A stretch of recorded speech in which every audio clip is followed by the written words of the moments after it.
Some people say the most authentic way to experience Switzerland would be by visiting one of its villages. Good news! Switzerland is full of alluring and well-preserved villages. Although Switzerland is a rather small country, it has a very diverse landscape that is also reflected in the many different villages. Having traveled around the country over the past years, I proudly present you my top 10 most beautiful villages of Switzerland for the year 2023.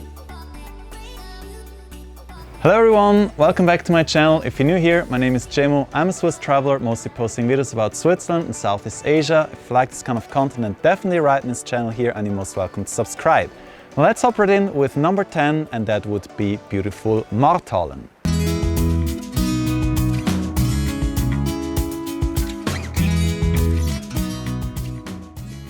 This is a village you probably have never heard of. Marthalen has everything one would admire about a traditional village, and at the same time it lays in an interesting location. Marthalen lays in the wineland of Zürich in northern Switzerland. What makes this village very unique is the high density of these beautiful wood frame houses. They're very eye-catching, especially the town hall. Roam around the streets, take a look at the many houses and fountains, and do not forget to explore the side alleys. These you often will find some beautiful secret corners. The best season to visit this village is from April to October. During this time, the museum also opens its doors on the first Sundays of each month. You may arrive at Marthalen by car, public bus or by train. Myself, living in the region, I highly recommend you to also visit the wonderful village of Rheinau. Especially the small island with the monastery is going to be a very serene spot. By the way, also great for a picnic. Consider also entering the church, which is one of the most beautiful Baroque churches of Switzerland. Another major nearby attraction would be the Rhine Falls, which by the way are Europe's tallest river waterfalls. Number 9 is located in the canton of Ticino, and that would be Gandria.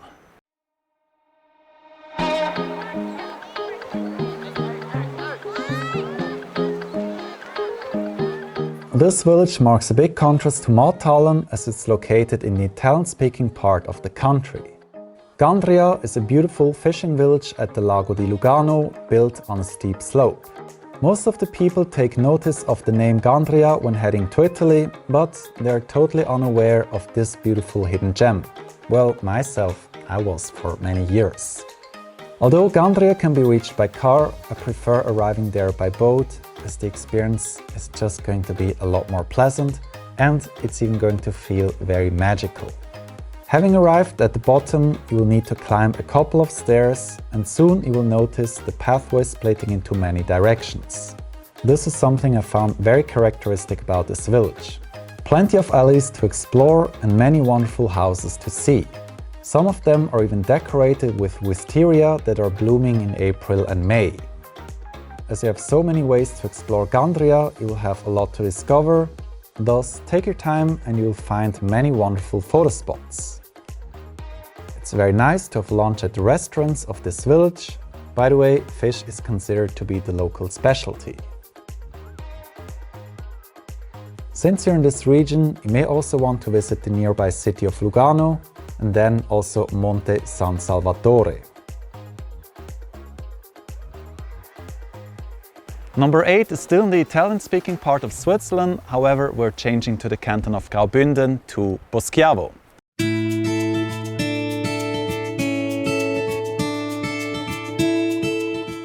Poschiavo is a true gem of a village in one of Switzerland's most isolated regions. You probably may know the Valle Poschiavo due to the world-famous Bernina Express that is by the way even considered UNESCO World Heritage. On this list, Poschiavo is one of the most alive villages as its population has been very stable over the past decades and it's also the center point for all the people living in this valley. Poschiavo has a beautiful center with the town hall and surrounding buildings. The center is very nice, but consider exploring the other streets and side alleys as well. The village has a very interesting history which one can learn about in the many museums. A must is the Palazzo de Bassus, the former residence of two influential families. The Casa Tome, a traditional house at where you can experience how people used to live in the past. By the way, the Tome sisters, they used to live in the traditional way until 1990. That's not very long time ago. The Casa Console is a museum for all people who love arts. There are plenty of beautiful paintings to see in there. Other important points of interest are the church in the center of Poschiavo and the Via dei Palazzi, a street full of villas of people who emigrated to various countries at where they became successful confectioners. Consider also visiting the lake called Lago di Poschiavo, the circular viaduct of Brusio, or drive up this narrow road to San Romerio to enjoy a breathtaking view over the valley. Up there, you will definitely find your perfect sanctuary. Number 7 is in the canton of Fribourg, and that would be Lessoc.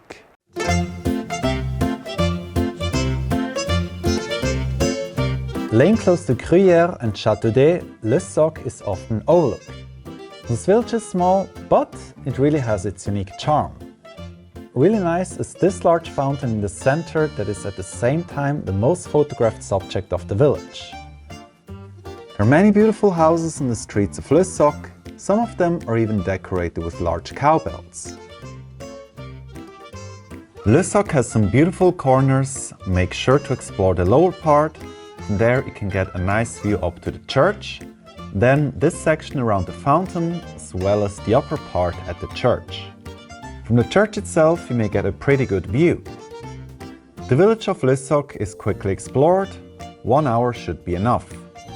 If I may give you a secret tip from one of the locals, hike along this road up to the chapel. It's very serene up there and the view over the green hills is also very calming. Lessoc is great to combine on a day trip to Gruyères, and it surely marks a great contrast to this considerably more touristy village. Number 6 is again located in Ticino, and that is beautiful Sonogno.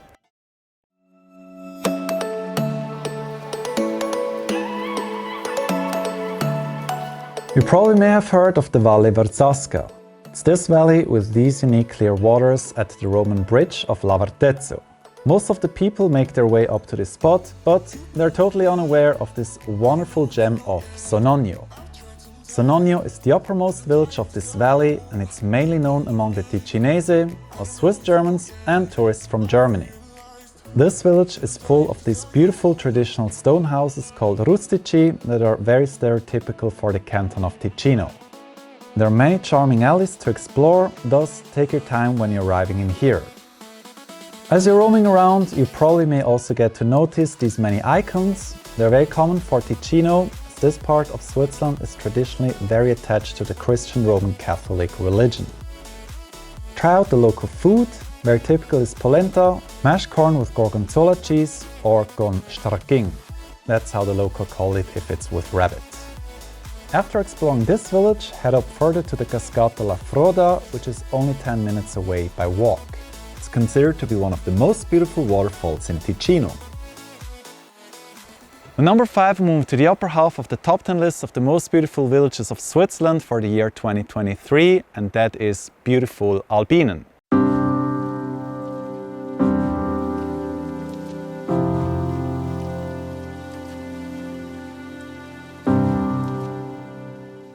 That's what I consider the hidden gem on this list. Albinen has become one of my new favorites, as it very much reminded me of wonderful Grimentz, just that it's rawer and the old core feels even larger. Albinen is furthermore quite exposed and thus very sunny during the whole year. The village is built on a slope, thus when you come here it's going to involve a lot of up and down walking. Albinen is full of alleys and hidden corridors, thus make sure to spend here at least 2 hours. There are plenty of these beautiful wooden houses that are very stereotypical for the canton of Valle. You will even spot a lot of these Stadel houses, the ones that are standing on pillars. After having been there, I would say Albinen feels very quiet, but for those who seek a break from the busy daily life, up there you will surely admire the serenity. My favorite parts were at this alley here and then this one leading you towards the church. At both you may take some great photos. However, really make sure to check each of the alleys, as you'll discover a lot of beautiful corners. Even in the corridors at where you may think it's not worth to pass. Albinen may seem off the beaten track. However, it's actually part of the destination Leukerbad, the Swiss mecca of wellness. Consider visiting the wonderful village of Leukerbad with its many thermal baths. This is not even 15 minutes from Albinen. A great place to refuel yourself with some energy is the Leukerbad Therme. Relax at the many whirlpools and inhale the fresh air of the Swiss Alps. Number 4 is one of my favorite villages, and that would be Morcote.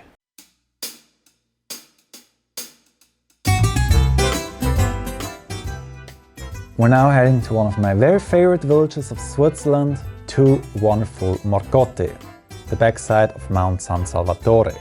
Morcote is a hanging village, similar to Gandria, but it has this majestic church at the top that gives it this wonderful appearance. Although Morcote has less alleys to explore than Gandria, the village has a nice promenade among the Lago di Lugano. It's in particular nice to be in there during sunset and dusk, as the mood is going to be very magical. Also consider dining at the many restaurants and try the local food, or just have some seafood or pizza. The two most important attractions of Morcote are the church and the Parco Scherrer. Definitely consider hiking up to the church and then even climb the hill further to enjoy a stunning view down to the village. I always found the perspective is getting better the higher you climb. Especially looking down to the church tower and seeing the cypresses and boats on the lake. It's just breathtaking. It's really worth to see the interior of the church, especially with the many frescoes.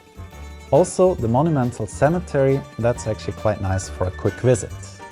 Now, very enchanting are the gardens at the Parco Scherrer. It's a wonder garden at where you'll be taken on a journey through the various parts of the world. Each section has a shrine dedicated to a religion, ancient Egyptian, Roman and Greek, or then Buddhism. I guess this one is for Hinduism, and then there's even this small shrine dedicated to Islam. All in all, a very beautiful floral journey through the cultures of the world. Consider also staying overnight. Morcote really looks beautiful during sunset and dusk. During this time, you will sense a very peaceful atmosphere, especially during the warm months. We're now moving up to the podium of the most beautiful villages here in Switzerland. We're heading to central Switzerland, to Lungern.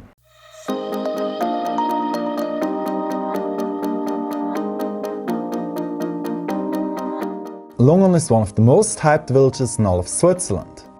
It's in particular popular among the Indian visitors because of various movies and series being recorded in there. Lungern is an alpine oasis just at the foot of the Brüning Pass that connects central Switzerland to the Bernese Oberland. It's very refreshing to walk along the shore of the lake, especially with this unique color. The surrounding with the many green hills is also really enchanting. Well, environment-wise, I would say Lungern is really blessed. Consider also roaming in the streets of the village. There are some really nice houses to see. What's though very different about Lungern compared to the other traditional villages of Switzerland is that it's quite more spacious, houses aren't so close together, and there's nothing really like a clear village center.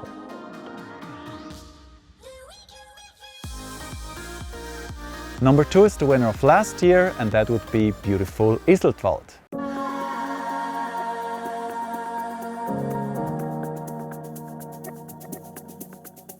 This village has become increasingly popular in the last 2 years. This, of course, has much to do with my last year's Top 10 Villages video. Just kidding. No, actually rather with the famous Korean drama Crash Landing on You being recorded at this location. Iseltwald lays in the Bernese Oberland at Lake Grimentz, which I call the Gatorade Reservoir because of its strong turquoise shine. Iseltwald is very calm, just perfect to spend your free time at. Important spots of this village are the upper part near the parking lot. From there you can oversee the entire village. Then the bay at where you can see the castle and the promenade on the western side. There's also this pier, which for some peculiar reasons has become an Instagram hotspot, for which people even apparently queue up to half an hour. So here, let me tell you something. This actually quite stresses out the locals, thus it's probably better if you want to try to snap your perfect Iseltwald memory at some less crowded spot. As you're strolling around in the streets, you'll get to see many of these traditional wooden houses that are very stereotypical for the canton of Bern. They really nicely blend in with the green grass hills or the lake shore. It's best to arrive here by boat from Interlaken and just perfect to combine with a visit to the Giesbach waterfalls. Before I'm going to reveal you the #1 most beautiful village of Switzerland, here are a few top honorable mentions. Münster in the canton of Wallis, Saint-Saphorin, Somnaun and Gruyères. And here's the most beautiful village of Switzerland. It's the place where I'm standing right here. #1 goes to the incredible, beautiful village of Bosco Gurin. Welcome to the far, far away of Switzerland. Bosco Gurin is a wonderful hidden gem of Switzerland, laying in one of the most visited cantons in Ticino. From Lugano, it takes roughly 1 hour to reach by car. Very long journey, but hey, the road up there is really enjoyable. Bosco Gurin is very beautiful at every corner. Each house, just everything looks so raw and just so pleasant to the eye. Thus, really take enough time to explore this wonderful village. There's really a lot to see. Due to its very isolated location, I find Bosco Gurin has quite some similarities with Somnaun in Graubünden. Similarly, it also forms a language enclave, as in Bosco Gurin the people do not speak Italian as otherwise it's common in Ticino, but Swiss German. The locals call their village Gurin and they are proud to speak their own dialect called Gurinerdeutsch. This is still reflected in the signs and the houses all over the village. Talking about the houses, you'll see they show strong similarities to the traditional homes of the canton of Valle. Especially these stall houses built on pillars are commonly found up in Bosco Gurin. My favorite corners are at the upper part with the many traditional stone and stall houses, then the part around the museum, this wall that was built to protect the village from avalanches, and the bottom part at where you can get a brilliant frontal view up to the village. Despite Bosco Gurin's incredible beauty, the population has been declining over the past decades, but you can do your part by coming up here and boost their economy. At Bosco Gurin, that's where until now you can find true serenity. So many great villages to visit here in Switzerland. Now if you want to see more 10 less known villages, then I'm going to see you over there. Otherwise, please click into this video here.